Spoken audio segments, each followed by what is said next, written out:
Maths trick by IPS में class 10th mathematics subject code 12E GSEB board year 2022-23 standard mathematics section C में previous video में 27 to 28 and second video 29 to 31 में previous video में हम देख चुके हैं। अब सेक्शन सी का यहाँ पर हम 32 क्वेश्चन नंबर से देखेंगे।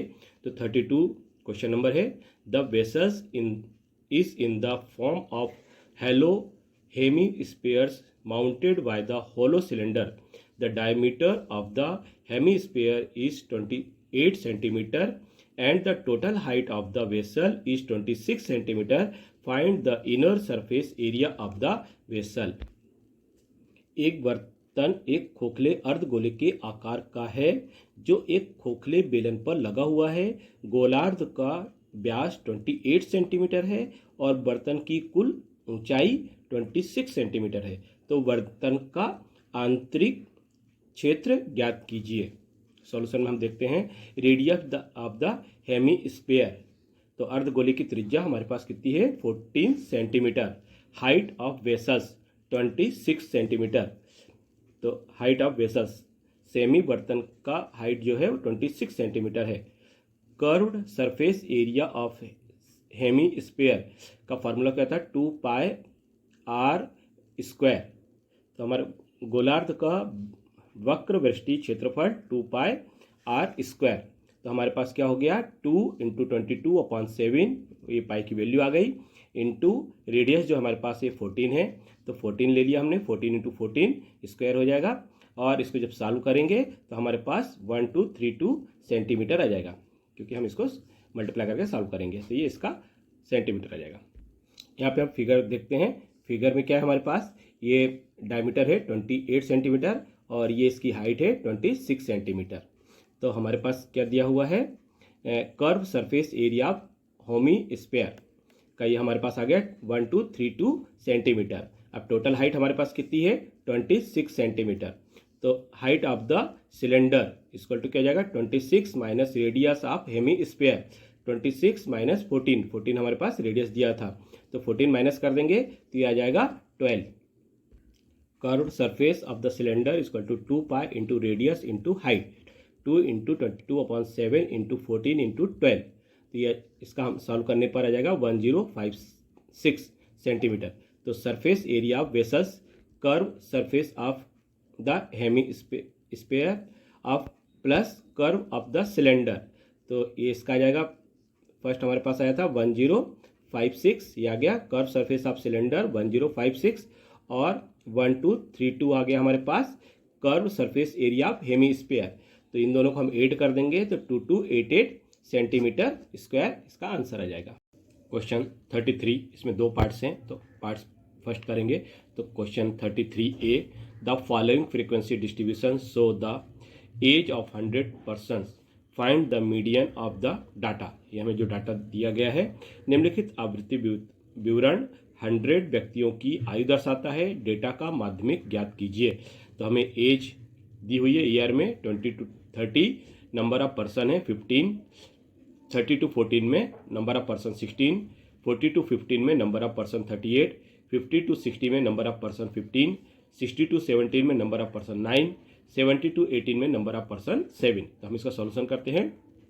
क्लास का हम पहले बना लेते हैं कॉलम में, तो 20 to 30 फ्रीक्वेंसी ऐसी बना लेते हैं, 15 हमें दिया हुआ है, 16 और ऐसे CF निकाल लेंगे। तो हम इसका कम्युलेटिव फ्रीक्वेंसी निकाल लेते हैं, 15 का 15 आ जाएगा, 15 प्लस 16 31 आ जाएगा, 31 प्लस 38 69 हो जाएगा, 69 प्लस 15 84, 84 प्लस 9 93, 93 प्लस 7 100।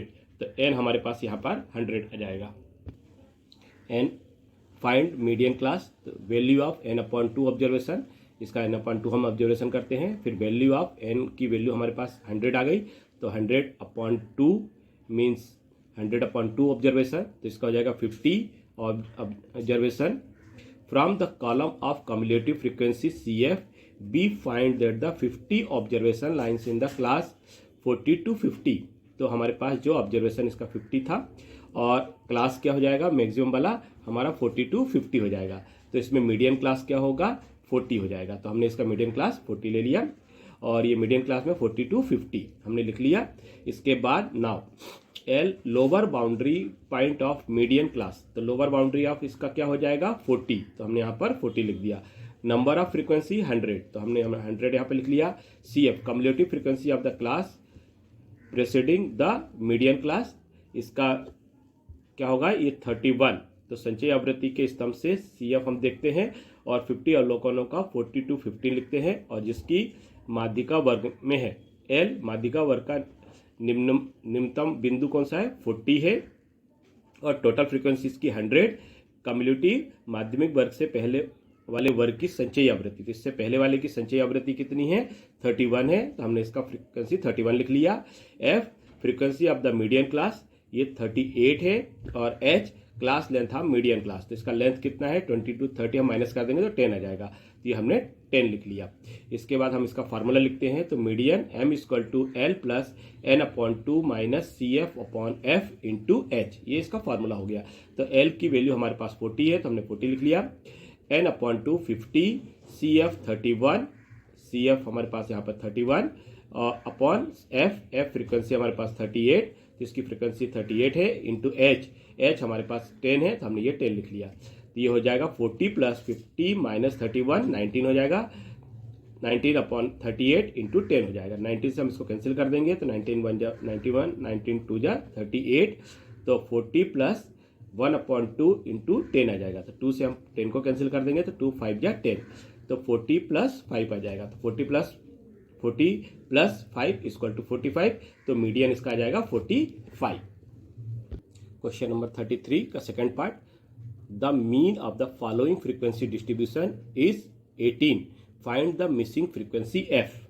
निम्नलिखित आवृत्ति विवरण का माध्य 18 है, तो इसमें से लुप्त या अदृश्य फ्रीक्वेंसी की आवृत्ति ज्ञात कीजिए। तो क्लास हमारे पास 11 to 13, 13 to 15, 15 to 17, 17 to 19, 19 to 21, 21 to 23, 23 to 25। Frequency है 7, तो 11 13 का 7, 13 to 15 से 6, 15 to 7 से फ्रीक्वेंसी हमें फाइंड करना है। 17 to 19 30, 19 to 21 20, 21 to 23 5, 23 to 25 4। अब इसका हम सॉल्यूशन में देखते हैं, तो हमें इसमें यहाँ पे लिख लेते हैं 11 to 13, ऐसे इसका मिड वैल्यू हम निकाल लेंगे, तो 11 to 13 में मिड वैल्यू 12 हो जाएगा, तो 11 प्लस 13 ऐड करके 2 से डिवाइड कर देंगे तो 12 हो जाएगा। 13 to 15 में 14, 15 to 17 में 16, तो यहाँ पे 16 आ जाएगा, और 17 to 19 में 18, 19 to 21 में 20, 21 to 23 में 22, 23 to 25 में 24। अब इसकी फ्रीक्वेंसी हम सेम ऐसे लिख देंगे, 11 to 13 में 7, 13 to 15 में 6, 15 to 17 में f, 17 to 19 में 13, 19 to 21 में 20, 21 to 23 में 5, 23 to 25 में 4। अब इसका एफ एक्स निकाल लेते हैं, तो ये हमारा फ्रीक्वेंसी एफ हो गया और ये एक्स हो गया, तो दोनों का मल्टीप्लाई कर देंगे। 12 इंटू 7 84, 14 इंटू 6 84, 16 इंटू एफ, तो 16 एफ हो जाएगा। 18 इंटू 13 234, 20 इंटू 20 400, 22 इंटू 5 110, 24 इंटू 4 96। तो यहाँ पे फ्रीक्वेंसी को हम ऐड कर देंगे, तो sigma F equal to 55 plus F, इसको एफ को अलग से लिख देंगे, और सिग्मा एफ हमारा एफ एक्स आ गया, तो इसको भी ऐड कर देंगे, तो सिग्मा एफ एक्स हो जाएगा, तो इसको टोटल ऐड कर देंगे 1008 आ जाएगा, प्लस ये 16 एफ को अलग से कर देंगे। ऐसे यहाँ पर वैल्यू लिख लेते हैं, N equal to 55 plus F, तो हमारे पास ये 55 प्लस एफ आ गया, ये इसकी वैल्यू। अब इसके बाद हमारे पास मीन क्या दिया हुआ है, मीन दिया हुआ 18, तो फार्मूला हमारे पास क्या होगा, mean X bar equal to sigma F X upon sigma F. तो मीन हमारे पास दिया हुआ 18 इक्वल टू 1008 प्लस 16 एफ, ये हमारे पास सिग्मा एफ आ गया, अपॉन सिग्मा एफ हमारे पास ये 55 प्लस एफ। इसका क्रॉस मल्टीप्लिकेशन कर देते हैं, 18 into 55 plus F equal to 1008 plus 16 F. Multiply कर देते हैं 18 इंटू 55, तो 990 आ जाएगा, plus 18 F equal to 1008 plus 16 F. इसके बाद 18 एफ 16 एफ इधर आएगा तो माइनस का हो जाएगा, 1008 माइनस 990 इस जाएगा तो माइनस का हो जाएगा। ये 18 एफ माइनस 16 एफ माइनस कर देंगे तो 2 एफ आ जाएगा, इक्वल टू 608 में से 990 माइनस करेंगे तो 18 आ जाएगा। तो 2f equal to 18, f equal to 18/2, इसको कैंसिल कर देंगे तो 9 आ जाएगा, f इक्वल टू 9। तो इसकी फ्रीक्वेंसी क्या हो गई, जो लुप्त फ्रीक्वेंसी थी या मिसिंग फ्रीक्वेंसी थी वो f इक्वल टू 9 इसकी वैल्यू आ गई।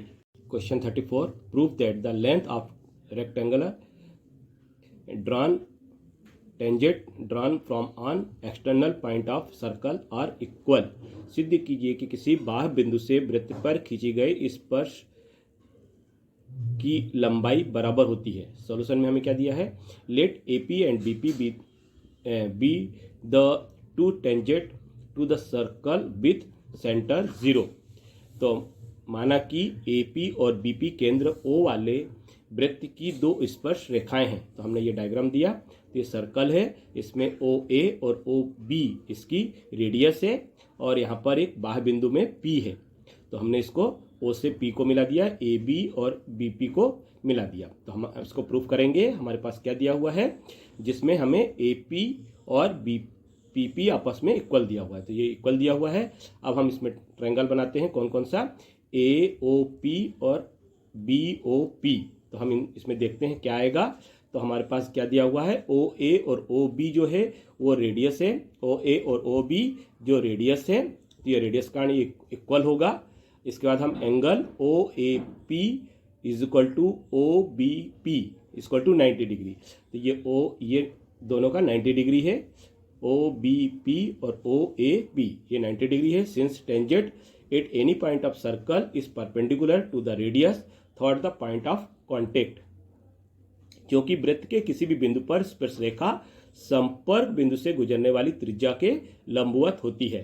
तो OP इक्वल टू OP। अब यहाँ पर OP क्या हो गया, दोनों एंगल का या दोनों त्रिभुज का ये इक्वल हुआ, तो इक्वल हो गया तो ये कॉमन हो गया। तो हम ये लिख सकते हैं कि AOP और BOP ये दोनों इक्वल है, ये दोनों एंगल आपस में इक्वल है। तो ये जब इक्वल है तो हम ये लिख सकते हैं कि AP equal to BP equal है। तो corresponding part of congruent rectangular इस सर्वसम्मत त्रिज्याओं के संगत भाग बराबर होते हैं। तो hence the length of tangent drawn from the external point a circle are equal. अतः किसी भी बाह्य बिंदु से वृत्त पर खींची गई स्पर्श रेखाओं की लंबाइयां बराबर होती हैं। तो ये प्रूफ हो गया। Section D, answer the following questions as required by showing calculation 35 to 39 4 marks each. गणना दिखाकर आवश्यकता अनुसार निम्नलिखित प्रश्न के उत्तर दें जो 35 से 39 हैं। सभी प्रत्येक क्वेश्चन के 4 मार्क्स हैं। अब हम देखेंगे यहाँ पर क्वेश्चन नंबर 35, जो क्वेश्चन सेक्शन D है वो क्वेश्चन 35 to 39 है, जिसमें से हम 35 क्वेश्चन नंबर देखेंगे। तो अब boat goes 40 kilometer upstream and 49 kilometer downstream in 15 hours. In the same river, it can go 25 kilometer per stream and 35 kilometer downstream in 10 hours.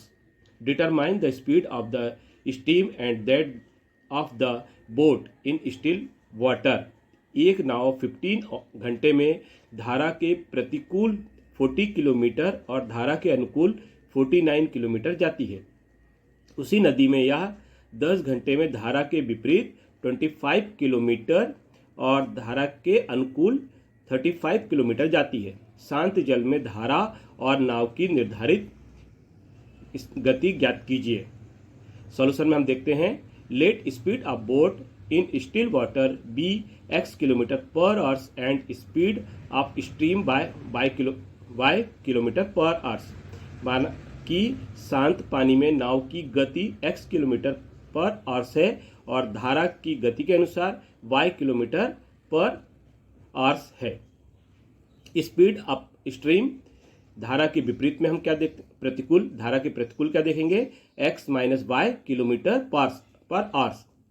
और डाउन स्पीड डाउन स्ट्रीम धारा के प्रतिकूल हम क्या देख लेते हैं, x plus Y kilometre per hours. तो डाउन स्ट्रीम में क्या हो गया, x plus Y kilometre per hours. Question के अकॉर्डिंग हमारे पास क्या दिया हुआ है कि हमें क्या इसमें है 40 किलोमीटर अप 15 आवर्स में चलता है, तो 40 अपॉन एक्स माइनस वाई। तो हमारे पास स्टीम में क्या दिया हुआ है, एक्स माइनस वाई किलोमीटर हमने माना है। तो यहाँ पर हम लेते हैं कि 40 upon X minus Y plus opposite में कितना है 49 किलोमीटर पर आवर से, तो 49 upon X plus Y is equal to दोनों मिलकर 15 आवर्स में पहुंचता है। तो दोनों का ऐड करने पर 15 आएगा। तो ये हमारे पास इक्वेशन बन गया।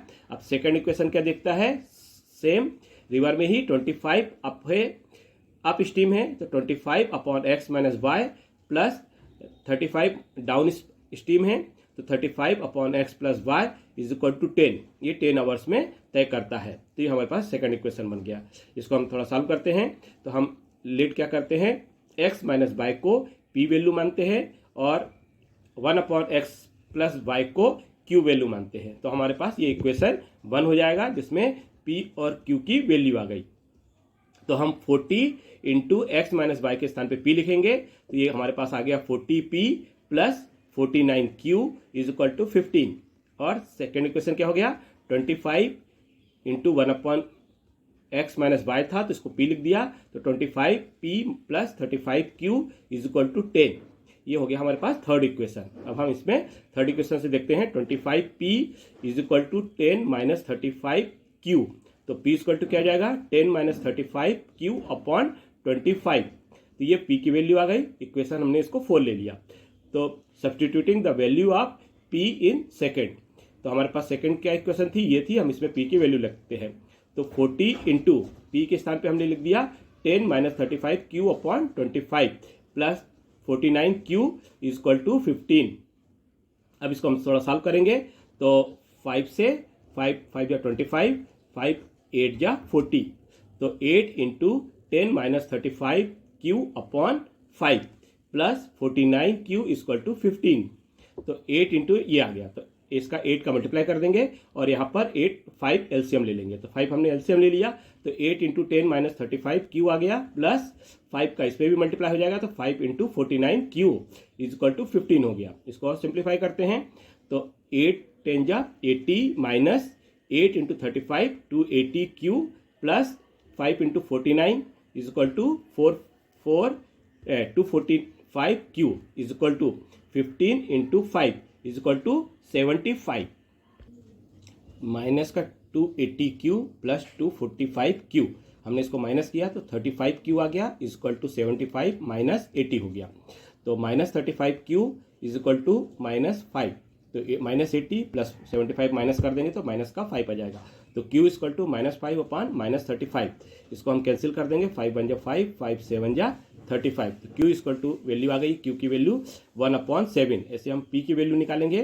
तो substituting the value of q is fourth equation जो हमारे पास थी वो p की वैल्यू थी, इसमें हम q का वैल्यू 1 अपॉन 7 लिखते हैं। तो 10 माइनस 35 इंटू p q था, तो q के स्थान पे 1 अपॉन 7 लिख दिया अपॉन 25।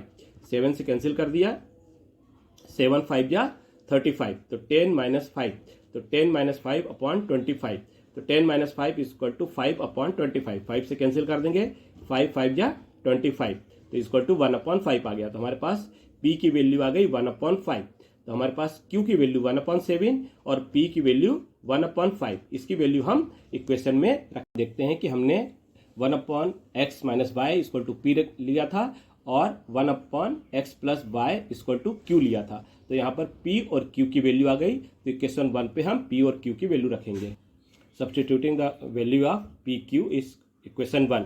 तो 1 upon 1 minus Y equal to 1 upon 5, तो x minus Y equal to 5। 1 upon X plus Y equal to 1 upon 7, तो x plus Y equal to 7। अब हमारे पास क्या इक्वेशन बन गई, x minus Y equal to 5 और x plus Y equal to 7। तो हम इन दोनों इक्वेशन से को सॉल्व करते हैं। तो ये y का प्लस माइनस कैंसिल हो जाएगा, तो x plus X 2x equal to 12 हो जाएगा। तो x equal to 12 upon 2 means हम इसको कैंसिल कर देंगे 2 से, तो 2 6 जा 12, तो x equal to 6 means x की वैल्यू 6 आ गई। अब हमारे पास इसी में हम देखते हैं x minus Y equal to 5 था, तो 6 के स्थान पे हमने x के स्थान पे 6 लिख दिया। 6 माइनस वाई इक्वल टू 5, तो माइनस का y equal to 5 minus 6 minus कर दिया, माइनस का 1 आ गया, तो y इक्वल टू 1 हो गया। तो हमारे पास क्या आ गया, एक्स और वाई की वैल्यू आ गई। तो हम इससे देखते हैं कि इसकी स्पीड क्या होगी। Hence the speed of the stream and that the boat is still water is 1 kilometre per hours and 6 kilometre per hours. Question 36, as observe from the top of the 100 metre height hill the angle of depression of the top of tower is 30 degree and the angle of depression of the bottom of the tower is 45 degree. Find the height of tower and the distance between base of tower and base of hill. तो 100 metre ऊंची पहाड़ी की चोटी से देखने पर tower के शीर्ष का अवनमन कोण 30 डिग्री और एक टावर के तल का अवनमन कोण 45 डिग्री है। तो टावर की ऊंचाई और उसके बीच की दूरी ज्ञात कीजिए। तो सॉल्यूशन में हम देखते हैं इसका solution. In the given figure A B is the lighthouse and is 100 metre in height. तो the angle of depression of the ship at sea is 30 degree and the angle of depression it ship is the D is 45 degree. तो हमारे पास ये हमने diagram बनाया। तो diagram में हम देखते हैं कि इसमें ए बी सी डी हमारे पास ये बना हुआ है, जिसमें बी सी इसका बेस हो गया, तो बी सी डी ई के इक्वल होगा। और यहाँ पर जो इसकी हाइट है वो सी डी है, तो सी डी जो है होगी वो इसके इक्वल बी ई के इक्वल होगी। अब यहाँ पर हमारे पास ये 30 डिग्री है और ये 45 डिग्री है, क्योंकि ये इसका डिप्रेशन 30 डिग्री है और इसका डिप्रेशन 45 डिग्री है। तो हम यहाँ पर क्या देखते हैं कि हमारे पास A B C right angle at B है। तो यहाँ पर ए बी सी ये बी एक राइट एंगल है जिसमें ये 45 डिग्री है और इसके सामने का ये परपेंडिकुलर ये बेस एंड हाइपोटेनस। तो हमारे पास इसका 45 डिग्री दिया है, तो हम 10 45 से लेते हैं। तो 10 45 equal to perpendicular upon base. तो ये परपेंडिकुलर अपॉन बेस, तो हमारे पास P परपेंडिकुलर कितना है, ये पूरा दिया हुआ है 100 मीटर। तो P हमारे पास ए बी हो गया, यहाँ पर ए बी है और बेस बी सी है, तो हमने बेस बी सी लिख दिया। ए बी हमारे पास 100 मीटर है और बेस बी सी हमें फाइंड करना है। तो 10 45 डिग्री इक्वल टू 1 होता है, ये हमारा ट्रिग्नोमेट्री द्वारा फार्मूला होता है। तो हमने 10 45 के स्थान पे 1 लिख दिया, equal to 100 upon B C. तो B C equal to 100 metre. तो फर्स्ट इक्वेशन हमारे पास आ गई B C equal to 100 metre, means ये B C equal to 100 metre, तो ये बी सी ई डी के इक्वल होगी, तो ये भी 100 होगा। अब हम सेकेंड टर्म में देखते हैं कि सिंस डी ई और बी सी आर इक्वल है, तो बी सी और D E equal to 100 metre होगा। यहाँ पर h इसको तो हम लिखते हैं, तो ये 100√3 - 1 अपॉन √3। तो 100 इंटू √3 अपॉन √3 इसको अलग अलग करेंगे। तो अभी पहले एक साथ लिख देते हैं, √3 - 1 अपॉन √3 और इसको लिखेंगे 100 इंटू √3 अपॉन √3 - 1 अपॉन √3। √3 से √3 कैंसिल हो जाएगा, तो ये 1 आ जाएगा। तो हमने यहाँ पे लिखा 1 - 1 अपॉन √3, हमें क्वेश्चन में दिया था 0.58, तो हमने इसकी वैल्यू लिख दी। अब 1 में से 0.58 माइनस कर देते हैं, तो 0.42 आ जाएगा। 100 का मल्टीप्लाई कर देंगे तो 42 मीटर आ जाएगा। तो इसका हाइट जो आया वो इसका 42 मीटर हुआ। तो यहाँ पर टावर की height 42 metre and base of hills जो होगा वो 100 मीटर होगा। यह चैप्टर पसंद आने पर लाइक और सब्सक्राइब जरूर करें तथा मैसेज के लिए बेल आइकन जरूर दबाएं।